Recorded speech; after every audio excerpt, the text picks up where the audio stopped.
नमस्कार मंडळी, कशा आहात सगळेजण. तर आज होता संडे, म्हणजेच आमच्यासाठी फन डे. आता कमवलेल्या पैशामध्ये फन करणं जितकं महत्त्वाचं आहे ना, तितकं त्यातला काही भाग इन्व्हेस्ट करणं सुद्धा महत्त्वाचं आहे.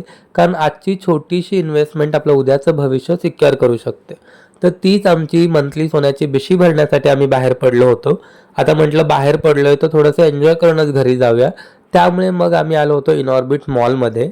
आता मॉलमध्ये जाऊन शॉपिंग करणाऱ्यातले आम्ही नाही, कारण आम्हाला शॉपिंग आवडते ती लोकल मार्केटमध्ये. पण सध्या बाहेर इतका उन्हाळा आहे की उन्हातानाचं चारवीला गार्डनमध्ये घेऊन जाण्याची रिस्क आम्ही घेऊ शकत नव्हतो.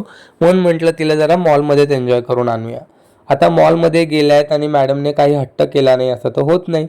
त्यामुळे मग मॅडमने तिकडे हट्ट केला पिझ्झा खाण्याचा. आता आयडियली आम्हाला पिझ्झा जो आवडतो तो आमच्या इकडच्या एका लोकल शॉपमधला. पण इथे तिने फारच हट्ट केला म्हणून तिला एक छोटासा पिझ्झा ऑर्डर करून दिला आणि मॅडम तो मस्त एन्जॉय करत होत्या. आता मला एक गोष्ट सांगा, या मुली ज्या आहे तो नखरा नक्की कुठून शिकून येतात हो? म्हणजे जन्मापासूनच त्यांच्या अंगात हा नखरा असतो का? बघा ना, हिला कोणी शिकवला असेल असं टिश्यू पेपरने तोंड पुसायला? किती तो नखरा. तो असा नखरा करून झाल्यानंतर आता आम्हाला लागली होती भूक. त्याच्यामुळे मग आम्ही आमच्यासाठी मागवले होते मस्त असे हाका नूडल्स. तर आज बाहेर पडण्याचा एकच उद्देश होता. आठवडाभर घरात बसून चारवी बोर होते, त्याच्यामुळे मग आठवड्याच्या शेवटी आम्ही तिला असं मस्त बाहेर एन्जॉय करून आणतो. तो कसा वाटला ब्लॉग मला कमेंट करून नक्की सांगा. चला, बाय बाय.